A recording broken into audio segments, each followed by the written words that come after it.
Okay, moving on with the undercarriage mounting system. Now the requirements are just doubling back or reiterating. I need all of this mounting system for the undercarriage to be completed before I sheet the D-box, and to sheet the D-box I need to use the wing jig. So if I was to make that a solid block, I wouldn't be able to use the wing jig because I couldn't pass the rail, this jig rail, all the way through the block. And as you can see here, there's even like the undercarriage leg is in there as well. So here's what I've done here. There's 6 laminations of 3-ply in there, and I've cut out the slot for the rail to pass through here. So going back to the other wing, yeah, so you can see how it's set up there.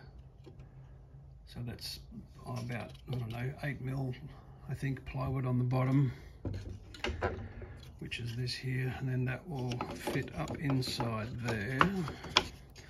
So that allows the rail to pass through, or the rod to pass through. And this is a sleeve for the undercarriage leg, so it will be permanently fixed in the wing. So it will be, pull that out there. It will go in like that. Hang on a second. Right, like that. So I'll still be able to use the jig, the wing jig, should I need to fix something. But to do that, all I'll have to do is undo the bolts, pull the strut out, and then, yeah, back onto the jig. So in reverse order, when I'm finished with the jig, I can just take it off the jig and then insert the leg back into it.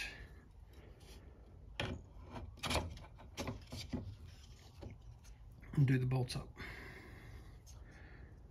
That's the plan. There's the shim I was talking about earlier too, for correcting the plate.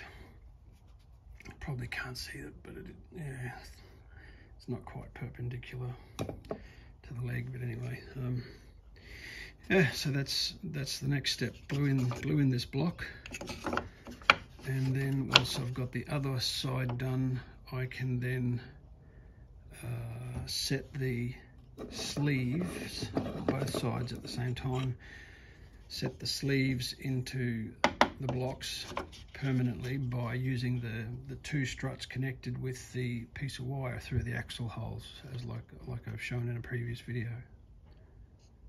All right, here we go.